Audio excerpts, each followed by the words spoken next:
Welcome back. You're still watching Fut-Afrique, the only show that allows you to discover the African continent through its football. Make sure that you're still sending through those answers to the trivia question, and we're very close to reaching that point where we reveal the answer to you. Now, late September is where the CAF Super Cup is set to take place. All roads lead to Saudi Arabia. This is a competition that is played between the winner of the Champions League and the winner of the Confederation Cup. They go head to head, and ultimately, I don't even know if this is it, but they get to choose who really is the king of Africa. Do you know what my problem is, right?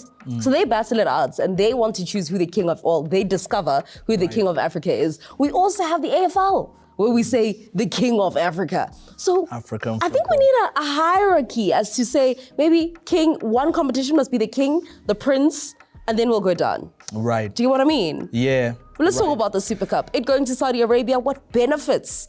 How does this benefit Saudi Arabia? Because yet again, it's not the first time we've seen this. Enormously. I've been watching Saudi Arabian football trying to raise their profile, trying to show the world that it's actually a country where the top talents around the world could come to. They're trying to attract the top talent around the world. The likes of Cristiano Ronaldo and Messi and all these big names, they're trying to attract those. So I think this is an important opportunity to be able to do that, to be able to show the world that, listen, we can host such a major tournament, or not a tournament, a cup, Super Cup, the Super Cup finale. And I know they're going to do a great job, and so many people are going to be attracted to Saudi Arabia through it. Yeah, absolutely. I mean, we've seen it in the past. We've seen them attract players. N'Golo Kante being the first and the epitome of what is happening out in Saudi Arabia. Out at the Euros, scooping, I think, 2 man of the match accolades back to back. So that tells you something. But when it comes to what they're trying to do in terms of association, Saudi Arabia has not necessarily been known for a prominent sporting code. Yes, there's so many commercial gains, from this. And I think, like, with the presence of CAF presidents and dignitaries coming to the Super Cup final, there will be so many discussions behind the scenes around how to take the football forward in that region. Yeah, absolutely. And I think one thing that also benefits the country, we always have a problem about facilities. This also gives them an opportunity to up their facilities, possibly to get them to the standard, if they're not yet, of that of Qatar. Late September, 27th of September to be exact, that's where that competition is going to happen. And will it be Zamalek or will it be Al Ahly? Now, we do know that we're 6 days away from Paris 2024, and this is where the under-23s, I think that's where my eyes and Adelane's eyes will be glued onto the football that takes place of the under-23s. Just to remind the people at home, who will be representing Africa? I know there are 4 nations, and how did they get there?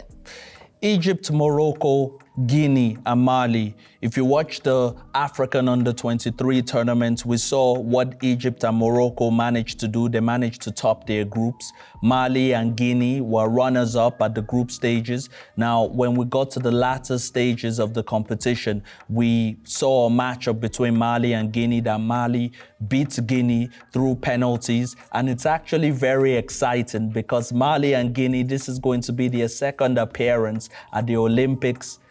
Makes me want to speak French, but I can't find the French words to say right now to describe how excited I am for both nations. We know that Mali, the last time they were at the Olympics, they actually got to the quarterfinals of the Olympics. 2004. Yes, unfortunately, Italy knocked them out. Guinea, since 1968.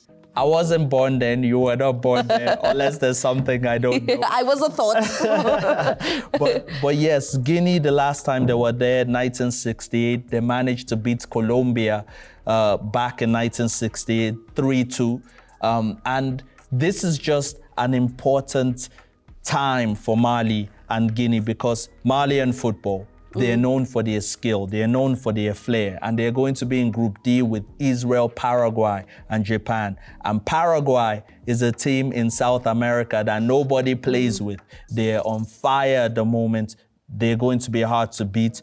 Guinea in their group, they have New Zealand, France, United States. That sounds hard. Also a very difficult group for them. But I think the continent could focus on Egypt and Morocco.